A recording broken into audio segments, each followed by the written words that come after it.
اللهم صل وسلم على سيدنا محمد وعلى آله وأصحابه أجمعين. يلا يا حلوين نسمي بالله ونصلي على الرسول ونشوف هنعمل ايه. هاتي الطاسة وهاتي نص كوباية زيت وهاتي بصلتين مخروطين كده رفيع محترمين. نزلت بشوية زيت وبصلتين خرطهم رفيع أو عاملاهم على الكبة رفيعين، وجبت التوابل بتاعتي فلفل اسود وكمون وكاري وحبهان مطحون، ونزلت على البصلة زي ما انتوا شايفين يا حلوين، عمالة اشوح فيها لحد ما الريحة بتاعتها طلعت وقلبت البيت، ورحت نازلة عليها ايه باللحمة المفرومة بتاعتي. كده طبعا احنا عرفنا هنعمل ايه يا حلوين. يلا سموا على النبي كده، صلوا على النبي ونصلي على الرسول. اللهم صل وسلم على سيدنا محمد وعلى اله واصحابه اجمعين. مالك يا شهرزاد مش مجمعه ليه كده؟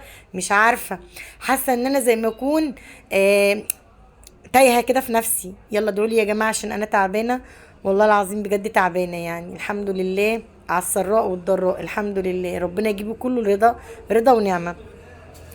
المهم خلصنا طبعا العصاج بتاع اللحمه بتاعنا، حطينا التوابل زي ما انتم شفتم وعصجناها وركناها على جنب، وجبنا طبعا بقى ايه معلقتين سمنه محترمين كده، وحطينا 4 معالق دقيق ونزلنا عليهم بكيس لبن نص كيلو. تمام، شوحنا الدقيق حلو في السمنه ونزلنا عليه بنص كيلو اللبن، وحطينا الملح بتاعنا عشان نظبط الحدق بتاعنا، وحطينا فلفل اسود وكمون، وبرده شعرت كده حبهان عشان لزوم ايه البشاميل يبقى ريحته حلوه وطعمه جميل كده. ركزوا معايا يا حلوين، خلصت البشاميل برضو وشيلته من على البوتاجاز وجبت المكرونه بتاعتي سلقتها. خليكم معايا يا حلوين وركزوا كده. ومسكت المكرونه بقى زي ما انتوا شايفين، قسمتها بالنص في قلب الصينيه ونزلت عليها بالبشاميل اللي انا عملته معاكم. ركزوا كده معايا يا حلوين، علشان البشاميل ده الصواني دي انا كنت بعملها امبارح الساعه كام؟ الساعه 2 بالليل.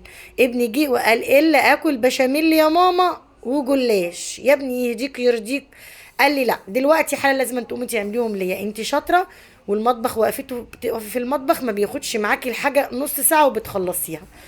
قلت له خلاص يا احمد عينيا الاتنين. قال لي يا اما لو ما قمتيش عملتي لي هروح المطعم واشتري من بره. قلت له لا يا حبيبي، وتروح المطعم وتشتري حاجات زي دي من بره ليه؟ امك شاطره وهتعمل لك اللي نفسك فيه. رحت قايمه زي ما انتم شايفين، عملت كل حاجه زي ما انتم شفتوا قدامكم كده، ورحت جايه ماسكه بقى اللحمه المفرومه اللي انا عاملاها اللي انا معصجاها قدامكم، ونزلت عليها بنص الكميه على الصينيه، نص المكرونه، وغرقتها بشاميل، ورحت نازله عليها ايه بنص اللحمه اللي انا عملتها. اهم حاجه عندي زعل ولادي يطلبوا الحاجه لازم اعملها عشان ما ازعلهمش، طالما في ايدي واقدر اقوم اعمل يبقى ما اتاخرش طبعا. طالما انا اقدر، بص واقف جنبي عمال يعمل ازاي، طالما اقدر اقف اعمل والحمد لله ربنا مديني الصحه ان انا اعمل لهم اللي نفسهم فيه، يبقى لازم اعمل لهم اللي نفسهم فيه بدل ما يروحوا يشتروا من بره. طبعا حطيت النص التاني على نص المكرونه التاني على قلب اللحمه، ونزلت عليها بالبشاميل اللي ايه هتك هتك زي ما انتوا شايفين. بس خلي بالكم الاكله دي كانت سريعه سريعه كده، ولا زوقناها بقى ولا عملنا اي حاجه، يلا كده وشك ظهرك زي ما بيقولوا. ورحت جاي عامله لهم في ثانيه في ثانيه ايه. طبعا كده انا خلصت الصينيه بتاعت المكرونه بالبشاميل، ورحت مدخلاها ايه على الفرن، ولسه هنعمل مع بعض ايه الجلاش يا حلوين. صلوا على النبي وما تنسونيش في الكومنتات تصلوا لي على النبي وتدعوا لامي وابويا بالرحمه بالله عليكم، وربنا يخليكم ليا يا احلى اخوات في الدنيا. طبعا جبت الصينيه بتاعتي ونزلت على ايه على الجلاش. احط رقه وادهن رقه سمنه، احط رقه جلاش وادهن رقه سمنه. كالعاده طبعا انتوا شطار زي كده بالظبط، بنتعلم من بعضينا يا حلوين، وربنا يوفقنا يا رب ويرزق الجميع ويدي الناس كلها يا رب اللي نفسها فيه. كل الناس اللي بتتعب وبتشقى وبتجاهد عشان تعمل حاجة كويسة وتدخل لنفسها رزق حلال، دي حاجة مش كويسة، لازم ندعمهم ونشجعهم طبعا. انا طبعا زي انا كده يعني تشجعوني وتعملوا له لايك وتعملوا له لايك يا حلوين، واكسبلور واشتراك للقناة. ايوه يا حلوين ركزوا معايا، اهم حاجة اللايك. والاشتراك والاكسبلور والشير كتير كتير كتير. اتك على الزراير اللي قدامك دي كلها وفعلي لي الجرس يا حلوه يا مسكره يا قلب اختك. ربنا يخليكوا ليا ويدومكوا عليا نعمه في حياتي. المهم زي ما انتوا شايفين نزلت زي ما انتوا شايفين كده باللحمه. طبعا عملت نص الرقه تحت ورحت قافله بدي ودنتني بقى ايه احط برضو سمنه وقفلت بالرقات اللي على الحرف اللي انتوا شايفينها دي واحده عكس واحده واحده عكس واحده. ركزوا معايا يا حلوين بقى علشان ايه هتحصل مفاجاه دلوقتي مش قادره اقول لكم. الاكل كان تحفه. طلعته من الفرن مش قادره اقول لكم. قبل ما اصور كان قطعوا منه وكلوا والله العظيم مش بكذب عليكم. انتوا هتشوفوا دلوقتي.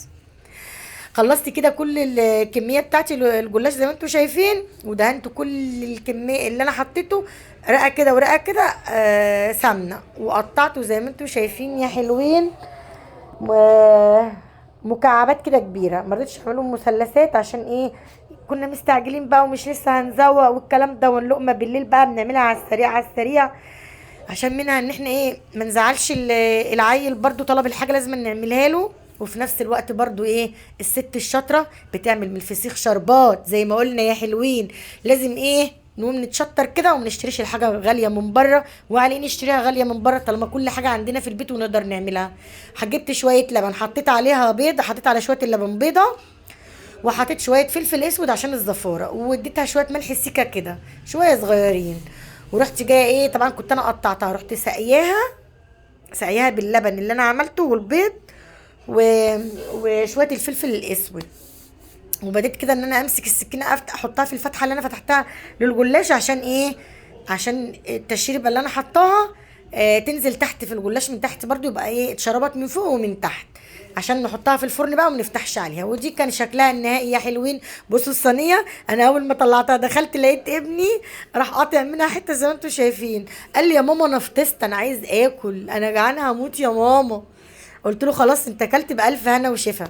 المتابعين اكيد يعني هيعذروك انك انت كنت جعان وقطعت من الصينيه.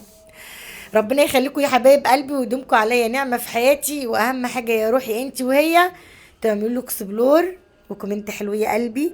وانا غيرت القناه اسم القناه خليته اسرار المطبخ مع شهرزاد. كله بقى يتفاعل معايا عشان خاطري عشان ايه القناه تكبر بيكم يا حبايب قلبي. وان شاء الله باذن الله هتكبر بيكم ومش هتكسفوني. وربنا يخليكم ويدومكم عليا نعمه. ومع الف الف سلامه اشوفكم على خير يا احلى اخوات في الدنيا. اشوفكم على خير وتكتبوا لي كومنت حلو بقى علشان اني هرد عليكم في التعليقات وهعمل لكم كل اللي انتوا عايزينه. اي حاجه اي حد عايز مني حاجه ويطلبها مني يكتبها لي في الكومنتات وانا هعملها لكم مش هتاخر عنكم. مع الف سلامه يا حبايب قلبي واشوفكم على خير. مع الف سلامه.